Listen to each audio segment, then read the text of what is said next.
welcome back to the channel. In this video you will learn the second unit, that is algebraic expressions.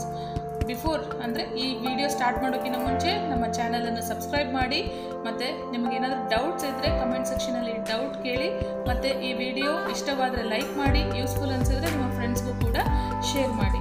So let's begin the chapter. Unit 2 algebraic expressions.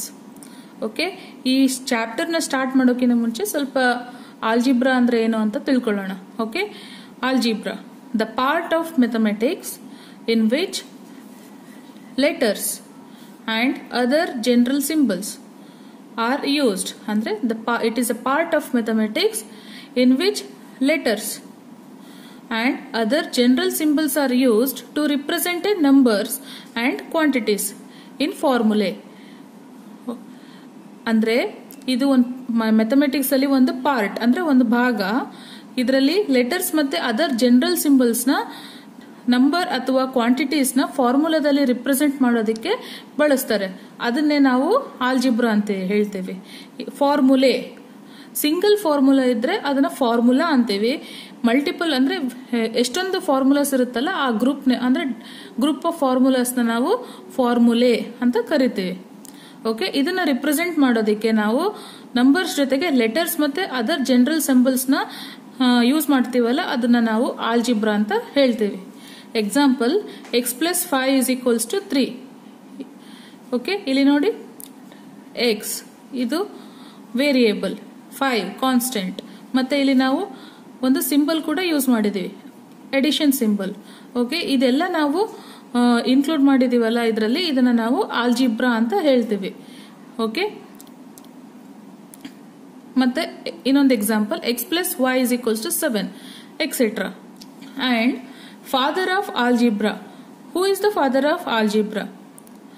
Father of algebra ಯಾರು ಅಂದ್ರೆ Mohammed Ibn Musa ಅಲ್ ಕ್ವಾರಿಜ್ಮಿ. ಯಾರು father of algebra? ಯಾರು? ಅಲ್ ಕ್ವಾರಿಜ್ಮಿ. ಇವರು Persian ದೇಶಕ್ಕೆ ಸಂಬಂಧಪಟ್ಟವರು. ಇವರು ಪರ್ಷಿಯನ್ ಮ್ಯಾಥಮೆಟಿಷಿಯನ್. ಇವ್ರನ್ನ ಫಾದರ್ ಆಫ್ ಆಲ್ಜಿಬ್ರಾ ಅಂತ ಕರೀತಾರೆ. ಮತ್ತೆ ಇಂಡಿಯಾದಲ್ಲಿ ಇನ್ವೆಂಟರ್ ಆಫ್ ಆಲ್ಜಿಬ್ರಾ ಯಾರು ಅಂದ್ರೆ Aryabhata.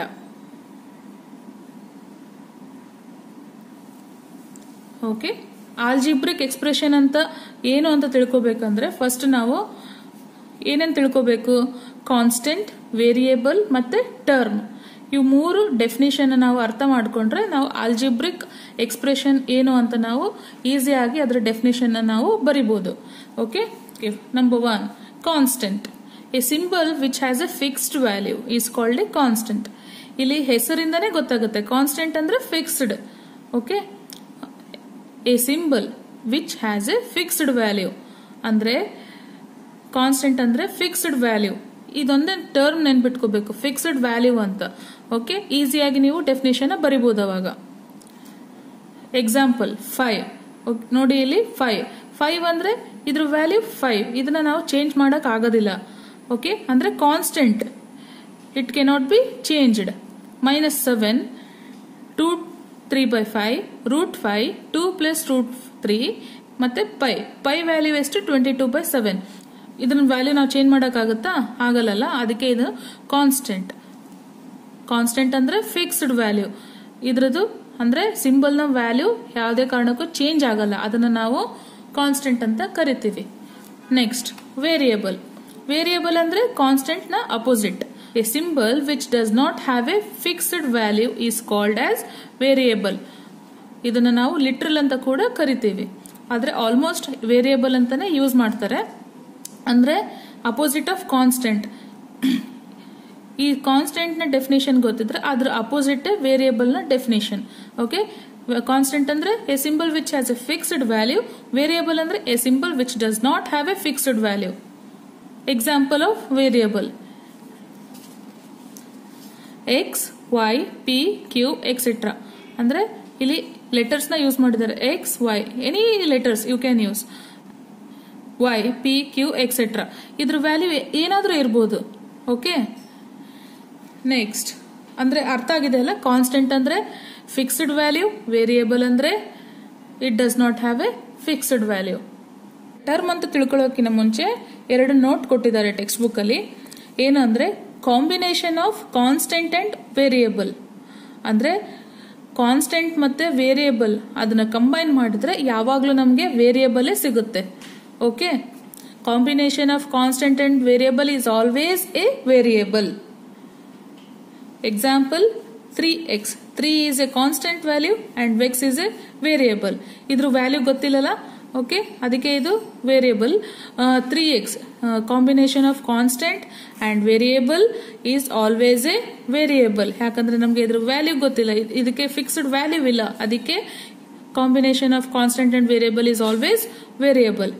4 plus p, 6 by x, x by 7, etc. And combination of 2 or more variables is either a variable or a constant. ಅಂದ್ರೆ combination of 2 or more. Combination of 2 or more variables is either a variable or a constant. ಅಂದ್ರೆ combination of 2 ಅಥವಾ ಅದಕ್ಕಿಂತ ಹೆಚ್ಚು variables ಇದ್ರೆ ಅದು variable ಆದ್ರೂ ಇರ್ಬೋದು ಅಥವಾ ಕಾನ್ಸ್ಟೆಂಟ್ ಆದ್ರೂ ಇರ್ಬೋದು.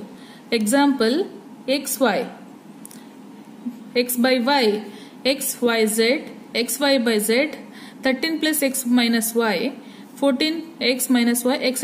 ಇದು ಜಸ್ಟ್ ಎಕ್ಸಾಂಪಲ್ಸ್ ಕೊಟ್ಟಿದ್ದಾರೆ. ನೀವು ಎನಿ ಎಕ್ಸಾಂಪಲ್ಸ್ ತಗೋಬಹುದು.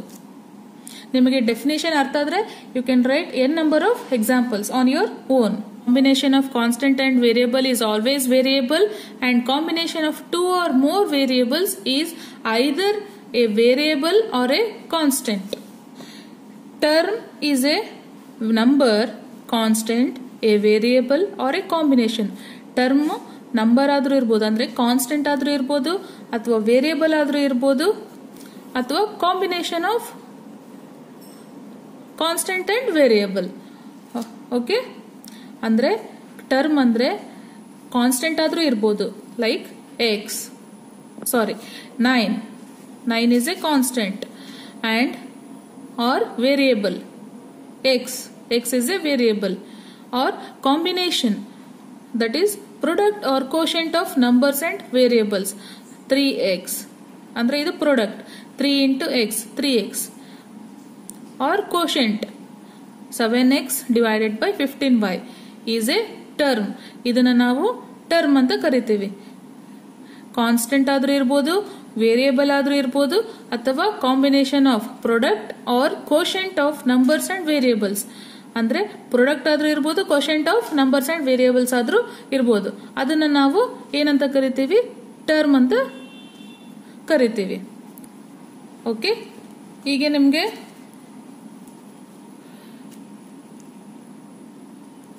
ಕಾನ್ಸ್ಟೆಂಟ್ ಅಂದ್ರೆ ಏನಂತ ಗೊತ್ತಾಯ್ತು, ವೇರಿಯೇಬಲ್ ಅಂದ್ರೆ ಏನಂತ ಗೊತ್ತಾಯ್ತು, ಮತ್ತೆ ಟರ್ಮ್ ಅಂದ್ರೆ ಏನು ಅಂದ್ರೆ ಈ 3 ಡೆಫಿನೇಷನ್ ನಿಮ್ಗೆ ಗೊತ್ತಾಯ್ತಲ್ಲ. ಇವಾಗ ನೀವು ಈಸಿಯಾಗಿ ಆಲ್ಜಿಬ್ರಿಕ್ ಎಕ್ಸ್ಪ್ರೆಷನ್ ನ ಡೆಫಿನೇಷನ್ ನೀವು ಈಸಿಯಾಗಿ ಅರ್ಥ ಮಾಡ್ಕೋಬಹುದು. Algebraic expression, a single term ಅಂದ್ರೆ ಟರ್ಮ್ ಅಂತ ಗೊತ್ತಿದೆಯಲ್ಲ, ಕಾನ್ಸ್ಟೆಂಟ್ ಆದ್ರೂ ಇರ್ಬೋದು, ವೇರಿಯೇಬಲ್ ಆದ್ರೂ ಇರ್ಬೋದು, product or quotient of number and variables ಆದ್ರೂ ಇರ್ಬೋದು. A single term or a combination of 2 or more terms. Single term ಆದ್ರೂ ಇರ್ಬೋದು ಅಥವಾ combination of 2 or more terms connected by additive ಅಂದ್ರೆ addition and subtraction, or multiplicative ಅಂದ್ರೆ multiplication and division symbols form a algebraic expression. Term ಅಲ್ಲಿ ನೀವೊಂದು observe ಮಾಡಿರ್ಬೋದು, 4x by y, 4x 7 etcetera. ಇದರಲ್ಲಿ ನೋಡಿದ್ರಲ್ಲ, ಈ ಟರ್ಮ್ ಅಲ್ಲಿ ನೀವು ಎಲ್ಲೂ ಎಡಿಷನ್, ಸಬ್ಟ್ರಾಕ್ಷನ್, ಮಲ್ಟಿಪ್ಲಿಕೇಶನ್ ಮತ್ತೆ ಡಿವಿಷನ್ ಸಿಂಬಲ್ಸ್ ಎಲ್ಲಾದ್ರೂ ನೋಡಿದ್ರ? ಇಲ್ಲಲ್ಲ. ಓಕೆ, ಇದೆಲ್ಲ ಟರ್ಮ್ ಅಲ್ಲಿ ನಾವು ಈ ತರ ಅಂದ್ರೆ ಎಡಿಷನ್, ಸಬ್ಟ್ರಾಕ್ಷನ್ ಆ ತರ ಸಿಂಬಲ್ಸ್ ನಾವು ಯೂಸ್ ಮಾಡಿದ್ದು ನೋಡಿಲ್ಲ. ಇದು ಟರ್ಮ್ ಆಯ್ತು. ಆದ್ರೆ ಆಲ್ಜಿಬ್ರಿಕ್ ಎಕ್ಸ್ಪ್ರೆಷನ್ ಅಲ್ಲಿ ಸಿಂಗಲ್ ಟರ್ಮ್ ಆದ್ರೂ ಇರ್ಬೋದು, ಅಂದ್ರೆ 7. ಓಕೆ, ಸಿಂಗಲ್ ಟರ್ಮ್ ಆದ್ರೂ ಇರ್ಬೋದು ಅಥವಾ combination of 2 or more terms, ಎರಡಕ್ಕಿಂತ ಜಾಸ್ತಿ ಟರ್ಮ್ಸ್ ಕೂಡ ಇರ್ಬೋದು. ಆದ್ರೆ ಅವೆರಡು ಏನಾಗಿರುತ್ತೆ ಅಂದ್ರೆ, ಈಗ ಎಕ್ಸಾಂಪಲ್ 7 ಮತ್ತೆ ಎಕ್ಸ್ ತಗೊಳ್ಳಿ, ಇಲ್ಲಿ ಇದೆ ಅಲ್ಲ 7 ಮತ್ತೆ ಎಕ್ಸ್. ನಾವು ಟರ್ಮ್ ಅಲ್ಲಿ ಸಪರೇಟ್ ಆಗಿ ಬರಿತೀವಲ್ಲ, 7 is a constant and x is a variable. Okay, separate ಆಗಿ ಬರಿತೀವಿ ನಾವು. ಇಲ್ಲಿ ಏನಾಗುತ್ತೆ, ಇಲ್ಲಿ ನೋಡಿ, connected by anything, addition, subtraction, multiplication or division. Okay, ಇಲ್ಲಿ ಮೈನಸ್ ಸಿಂಬಲ್ ಇದೆ ಅಂದ್ರೆ ಸಬ್ಟ್ರಾಕ್ಷನ್ ಸಿಂಬಲ್ ಇದೆ. ಈ ಎರಡು ನಂಬರ್ಸ್ ನ ಕನೆಕ್ಟ್ ಮಾಡುತ್ತೆ 7 ಮೈನಸ್ ಎಕ್ಸ್. ಓಕೆ, ಇದನ್ನ ನಾವು ಆಲ್ಜಿಬ್ರಿಕ್ ಎಕ್ಸ್ಪ್ರೆಷನ್ ಅಂತ ಕರಿತೀವಿ. Okay, single term or combination is connected by additive or multiplicative symbols. ಅದು ಆಲ್ಜಿಬ್ರಿಕ್ ಎಕ್ಸ್ಪ್ರೆಷನ್ ನ ಫಾರ್ಮ್ ಮಾಡುತ್ತೆ. ಇಲ್ಲಿ ನೋಡಿ ಇನ್ನೊಂದು ಎಕ್ಸಾಂಪಲ್, 3x² ಮತ್ತೆ 4y. ಓಕೆ, ಇವೆರಡು ಸಿಂಗಲ್ ಅಂದ್ರೆ ಟರ್ಮ್ ಇದೆ. ಇದನ್ನ ನಾವು ಮೈನಸ್ ಅಂದ್ರೆ 3x² ಮೈನಸ್ 4y, ಇಲ್ಲಿ ಒಂದು ಎಡಿಟಿವ್ ಸಿಂಬಲ್ ಅಂದ್ರೆ ಸಬ್ಟ್ರಾಕ್ಷನ್ ಸಿಂಬಲ್ ನ ಕನೆಕ್ಟ್ ಮಾಡಿದೆ ಇವೆರಡು ಟರ್ಮ್ ನ. Okay, this forms algebraic expression. 6xy, 6 into x into y, ಇಲ್ಲಿ ಮಲ್ಟಿಪ್ಲಿಕೇಶನ್ ಸಿಂಬಲ್ ಕನೆಕ್ಟೆಡ್ ಇದೆ. ಓಕೆ, ಇಲ್ಲಿ 3 ಡಿಫರೆಂಟ್ ಟರ್ಮ್ಸ್ ಇದೆ, 6x ಅಂಡ್ y. ಇದು ಎದ್ರಿಂದ ಕನೆಕ್ಟೆಡ್ ಆಗಿದೆ, multiplicative symbol. 6xy is an algebraic expression. ಅರ್ಥ ಆಯ್ತಲ್ಲ, ಇಲ್ಲಿ 3 ಟರ್ಮ್ಸ್ ಇದೆ, 6x and x. ಇಲ್ಲಿ 2 different types of symbols are used, that is addition as well as subtraction. These terms are connected by these symbols. So this is an algebraic expression. 7x by x plus 4y minus 6z. These terms are connected by the additive and multiplicative symbols and forms an algebraic expression. Okay, ಇನ್ನೊಂದ್ಸಾರಿ ನನ್ನ ಜೊತೆ repeat ಮಾಡಿ. A single term or a combination of 2 or more terms connected by additive, that is both addition and subtraction, and multiplicative ಅಂದ್ರೆ multiplication and division. These symbols form an algebraic expression. ಅರ್ಥ ಆಯ್ತಾ? ಇವತ್ತು ಈ ಕ್ಲಾಸ್ನ ಇಲ್ಲೇ end ಮಾಡೋಣ. ಇವತ್ತು ನೀವೇನೇನು ಕಲ್ತಿದ್ದೀರಾ, algebra ಅಂದ್ರೆ ಏನು, ಫಾದರ್ ಆಫ್ ಆಲ್ಜಿಬ್ರಾ ಯಾರು, ಮತ್ತೆ ಕಾನ್ಸ್ಟೆಂಟ್ ಅಂದ್ರೆ ಏನು, ವೇರಿಯೇಬಲ್ ಅಂದ್ರೆ ಏನು, ಮತ್ತೆ combination of constant and variable ಏನಾಗುತ್ತೆ, ಮತ್ತೆ combination of 2 or more variables ಏನಾಗುತ್ತೆ, ಮತ್ತೆ ಟರ್ಮ್ ಡೆಫಿನೇಷನ್ ನೋಡಿದೀರಾ. ಮತ್ತೆ ಕಾನ್ಸ್ಟೆಂಟ್ ಮತ್ತೆ ವೇರಿಯೇಬಲ್ ಮತ್ತೆ ಟರ್ಮ್ ಡೆಫಿನೇಷನ್ ಇವು ಪರ್ಫೆಕ್ಟ್ ಇದ್ರೆ ನಿಮಗೆ ಈಸಿಯಾಗಿ ಆಲ್ಜಿಬ್ರಿಕ್ ಎಕ್ಸ್ಪ್ರೆಷನ್ ಡೆಫಿನೇಷನ್ ಕೂಡ ಬರಿಬಹುದು. ಅದರಲ್ಲಿ ಏನು ಡಿಫರೆನ್ಸ್ ಇಲ್ಲ. ಸಿಂಗಲ್ ಟರ್ಮ್ ಮತ್ತೆ combination of 2 or more terms connected by additive or multiplicative symbols. This forms an algebraic expression. Suppose ಇನ್ನು ನಿಮ್ಗೆ ಏನಾದರೂ ಡೌಟ್ ಇದ್ರೆ, ನನ್ನ ಟೀಚಿಂಗ್ ಇನ್ನ ಏನಾದರೂ ಡೌಟ್ ಇದ್ರೆ ನೀವು ಕಮೆಂಟ್ಸ್ ಅಲ್ಲಿ ಕೇಳ್ಬೋದು. ನಾನು ಡೌಟ್ಸ್ನ ನೆಕ್ಸ್ಟ್ ವಿಡಿಯೋದಲ್ಲಿ ಕ್ಲಾರಿಫೈ ಮಾಡ್ತೀನಿ. ಓಕೆ, ಮತ್ತೆ ಕೊನೆಯದಾಗಿ ಈ ವಿಡಿಯೋ ಇಷ್ಟ ಆದರೆ ಲೈಕ್ ಮಾಡಿ, ಡೌಟ್ಸ್ ಇದ್ರೆ ಕಮೆಂಟ್ ಮಾಡಿ, ಮತ್ತೆ ಯೂಸ್ಫುಲ್ ಅನ್ಸಿದ್ರೆ ನಿಮ್ಮ ಫ್ರೆಂಡ್ಸ್ಗೂ ಕೂಡ ಶೇರ್ ಮಾಡಿ. All the best. Thank you.